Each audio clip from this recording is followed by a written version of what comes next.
Neat ಪ್ರಶ್ನೆ ಪತ್ರಿಕೆ ಸೋರಿಕೆ ಆಗಿರುವಂಥದ್ದು ದೇಶಾದ್ಯಂತ ದೊಡ್ಡ ಚರ್ಚೆಗೆ ಕಾರಣವಾದರೆ ಕೃಷಿ ವಿಜ್ಞಾನ ಕೋರ್ಸ್ಗಳಿಗೆ ನಡೆಯುವ ಪ್ರವೇಶ ಪರೀಕ್ಷೆಯಲ್ಲೂ ಕೂಡ ಅಕ್ರಮವಾಗಿದೆ ಅಂತಂದು ಅನುಮಾನವನ್ನು ಅನೇಕ ವಿದ್ಯಾರ್ಥಿಗಳು ಮತ್ತು ಪಾಲಕರು ವ್ಯಕ್ತಪಡಿಸ್ತಾ ಇರುವಂಥದ್ದು. ಹಿರಿಯೂರಿನ ಒಂದೇ ಸೆಂಟರ್ನಲ್ಲಿ ಬರೋಬ್ಬರಿ 74 ಅಭ್ಯರ್ಥಿಗಳು 200ಕ್ಕೆ 200 ಅಂಕಗಳನ್ನು ಪಡೆದಿರುವಂಥದ್ದು ಇದು ಅನುಮಾನಕ್ಕೆ ಕಾರಣವಾಗಿರುವಂಥದ್ದು. ಈ ಬಗ್ಗೆ ಮಾತಾಡಲಿಕ್ಕೆ ನಮ್ಮ ಜೊತೆ ವಿದ್ಯಾರ್ಥಿಗಳ ಪಾಲಕರಿದ್ದಾರೆ, ಅವ್ರನ್ನ ಮಾತಾಡ್ಸೋಣ. ಇವಾಗ ಏನು ಅನುಮಾನ ಇದೆ ನಿಮಗೆ ಎಕ್ಸಾಮ್ ಬಗ್ಗೆ? ನನಗೆ ಅನುಮಾನ ಅನ್ನೋಕ್ಕಿಂತ ಈಗ ನಮ್ಮ ಕರ್ನಾಟಕದಲ್ಲಿ 17 ಅಗ್ರಿಕಲ್ಚರ್ ಸೆಂಟರ್ನಲ್ಲಿ ಪ್ರಾಕ್ಟಿಕಲ್ ಎಕ್ಸಾಮ್ ನಡೆದಿದೆ. ಆದರೆ 17 ಅಗ್ರಿಕಲ್ಚರ್ ಪ್ರಾಕ್ಟಿಕಲ್ ಎಕ್ಸಾಮ್ ನಡೆದಂಥ ಸೆಂಟರ್ನಲ್ಲಿ 16ರಲ್ಲಿ 20ರಿಂದ 21 ಅಷ್ಟೇ ಬಂದಿದೆ, ಔಟ್. ಆದರೆ ಹಿರಿಯೂರಿನಲ್ಲಿ ಬಂದಿರತಕ್ಕಂಥ ಔಟ್ ನೋಡಿದರೆ 74. ನನಗೆ ಹೆಮ್ಮೆ ಇದೆ, ಅಷ್ಟು ಹುಡುಗರು ತೊಗೊಂಡಾರ ಅಂಥೇಳಿ ಹೆಮ್ಮೆ ಇದೆ. ಆದರೆ ಅದೇ ಸೆಂಟರ್ನಲ್ಲಿ ಅಷ್ಟು ಯಾಕೆ ತೊಗೊಂಡ್ರು ಅನ್ನೋದನ್ನು ಸಂಬಂಧಪಟ್ಟಿರ್ತಕ್ಕಂಥ ವಿಶ್ವವಿದ್ಯಾಲಯದ ಅಧಿಕಾರಿಗಳಾಗಲಿ ಅಥವಾ ಕೆ ಎ ಅವರಾಗಲಿ ಅಥವಾ ರಾಜಕೀಯ ವ್ಯಕ್ತಿಗಳಾಗಲಿ ಇದನ್ನು ಸಮಗ್ರ ರೈತರಿಗೆ ತಿಳಿಸಬೇಕೆಂದು ತಮ್ಮಲ್ಲಿ ಕಳಕಳಿ ವಿನಂತಿ ಮಾಡಿಕೊಳ್ಳುತ್ತಿದ್ದೇನೆ. ಏನು ಅನುಮಾನದ ತಮಗಾದ್ರೆ ಏನು ಅಕ್ರಮವಾಗಿದೆ ಅಂತ ಏನು ಹೇಳ್ತೀರಾ? ಹಾಂ ಸರ್, ಅಕ್ರಮವಾಗಿದೆ ಸರ್. ಯಾಕಂದ್ರೆ ನಮ್ಮ ಮಗನಲ್ಲಿ ಯಾವತ್ತು ಎಕ್ಸಾಮ್ ಬರ್ಲಿಕ್ಕೆ ಹೋಗಿದ್ದ ಸರ್. ಎಕ್ಸಾಮ್ ಬರೋಕ್ಕೆ ಹೋದಾಗ ನಮ್ಮ ಮಗಂದು ಹಾಲ್ 2 ದಿನ ನಾವು ಇದು ಮಾಡಿದ್ರು ಹಾಲ್ ಟಿಕೆಟ್ ಓಪನ್ ಆಗಲಿಲ್ಲ ಸರ್. ನಮ್ಮ ಕಡೆ ಫೀ ಕಟ್ಟಿದ ರೆಸೀಟ್ ಐತಿ, ಎಲ್ಲ ಐತಿ ಸರ್.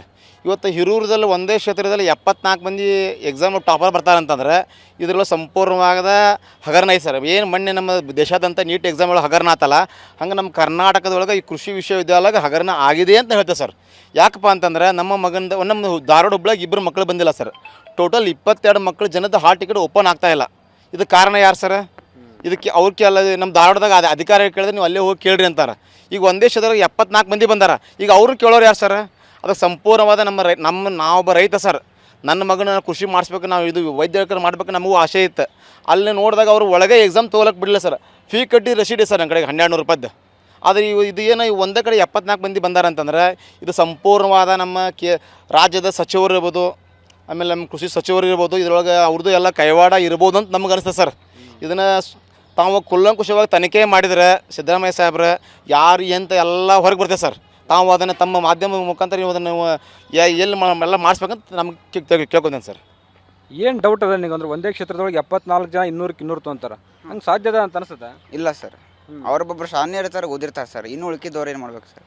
ಈಗ ನಮಗೂ ಒಂದು ಆಸೆ ಇರುತ್ತೆ ಸರ್, ನಮಗೂ ಅಗ್ರಿಕಲ್ಚರ್ ಮಾಡ್ಬೇಕು ಅಂತಂದು. ನಮ್ಗೆ ಒಳಗೆ ಬಿಡಿಲ್ಲ ಸರ್. ಪೇಮೆಂಟ್ ರಿಸಿಪ್ಟ್ ಐತೆ ಸರ್, 1200 ರೂಪಾಯಿ ಕಟ್ಟೈತೆ ಸರ್. ಹಾಲ್ ಟಿಕೆಟ್ ಡೌನ್ಲೋಡ್ ಆಗಲಿಲ್ಲ ಸರ್. 2 ದಿವಸದಿಂದ ಟ್ರೈ ಮಾಡಂತೀವಿ. ನೀವು ಅಲ್ಲಿ ಹೋಗಿ ಕೇಳಿದ್ರೆ ನೀವು ಹಾಲ್ ಟಿಕೆಟ್ ತೊಂಬರಿ, ನಾವು ಒಳಗೆ ಬಿಡ್ತೀನಿ ಮನ ಅಂತಾರೆ ಸರ್. ಹಾಗಾಗಿ ನಮ್ಗೆ ವಾಪಸ್ ಬಂದಿವಿ ಸರ್ ಹುಬ್ಳಿಗೆ. ಇದು ಎಕ್ಸಾಮ್ ಇಲ್ಲಾರ್ದಕ್ಕೆ. ಯಾವಾಗಿತ್ತು ಎಕ್ಸಾಮು? May 10 sir. ಹೋದ ತಿಂಗಳು 10th ಹೋಗಿತ್ತು ಸರ್. ಅದು ಏನು ಎಕ್ಸಾಮ್ ಇದೆ, ಎದ್ರ ಸಂಬಂಧ ಮಾಡ್ತಾರೆ ಅದನ್ನು? ಇದು ಅಗ್ರಿಕಲ್ಚರ್ ಏನು ಸರ್, ಅಗ್ರಿಕಲ್ಚರ್ ಸೀಟ್ ಸಿಗಾಕಂತ ಸರ್. ಅದು ಪ್ರಾಕ್ಟಿಕಲ್ ಎಕ್ಸಾಮ್ ಬರೋಲ್ಲ, ಸೀಟ್ ಸಿಗ್ತಾವೆ ಸರ್, ಗೌರ್ಮೆಂಟ್ ಸೀಟ್. ನಾವು ಅದ್ರ ಸಂಬಂಧ ಹೋಗಿದ್ವಿ ಸರ್. ಅವ್ರು ಹೊರಗೆ ಕಳಿಸಿದೆ ಸರ್, ನೀವು ಇಲ್ಲ ಆಗೋದಿಲ್ಲ ಅಂತಂದ್ರೆ ಸರ್. ಹಾಲ್ ಟಿಕೆಟ್ ತೊಂಬರಿ, ಒಳಗೆ ಬಿಡ್ತೀವಿ ಅನ್ನಂತಾರೆ ಸರ್ ಅವರು. ಅದ್ರ ಸಲ ಸುಮ್ಮ ವಾಪಸ್ ಬಂದಿವಿ ಸರ್. ನಾವು ಪೇಮೆಂಟ್ ರಿಸಿಪ್ಟ್ ಮಾಡಿದ್ವಿ ಸರ್. ಪೇಮೆಂಟ್ ಒಂದು ಹಾಕಿ ಸರ್, ಕರೆಕ್ಟ್ ತೊಗೊಂಡ್ರಿ. ಹಾಲ್ ಟಿಕೆಟ್ ಬಿಡೋಲ್ರಿ ಸರ್ ಅವರು. ಯಾಕಂತ ಏನಾದ್ರು ಹೇಳಿದ್ರ? ಇಲ್ಲ ಸರ್, ನೀವು ಹಾಲ್ ಟಿಕೆಟ್ ತೊಂಬರಿ, ನಾವು ಒಳಗೆ ಕಳಿಸ್ತೀವಿ ಅಂತಾರೆ ಸರ್. ಹಾಲ್ ಟಿಕೆಟ್ ಯಾಕೆ ಡೌನ್ಲೋಡ್ ಆಗಲಿಲ್ಲ? ಅದಕ್ಕೆ ಅವ್ರ ವೆಬ್ಸೈಟ್ದವ್ರು ಏನಾರ ಪ್ರಾಬ್ಲಮ್ ಇರೋ ಸರ್ ಅವ್ರದ್ದು. ನಾವು ಪೇಮೆಂಟ್ ರಿಸಿಪ್ಟ್ ಮಾಡಿ ಸರ್, ಪೇಮೆಂಟ್ ಹಾಕ್ಸ್ಕೊಂಡ್ರಿ, ವಾಪಸ್ ಹಾಲ್ ಟಿಕೆಟ್ ಬಿಡೋಕೆ ಹೆಂಗೆ ಮಾಡಂತಾರೆ ಸರ್ ಅವರು. ಈಗ ರೀ ಎಕ್ಸಾಮ್ ಆಗ್ಬೇಕಾ? ಆಗ್ಬೇಕು ಸರ್. ನಮ್ಗೆ ಆಸೆ ಸರ್, ನಾವು ಹೋಗ್ಬೇಕು ಅಂತಂದು. ರೀ ಎಕ್ಸಾಮ್ ಆಗ್ಬೇಕು ಸರ್. ಅದು ಇದು ವಿದ್ಯಾರ್ಥಿ ಮತ್ತು ವಿದ್ಯಾರ್ಥಿ ಪಾಲಕರ ಮಾತುಗಳು.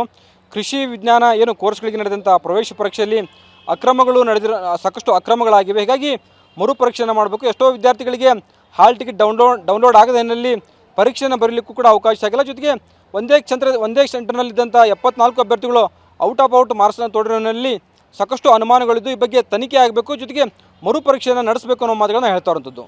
ಕ್ಯಾಮ್ರಾಮನ್ ಶಿವ ಜೊತೆ ಸಂಜಯ್, TV9 ಹುಬ್ಳಿ.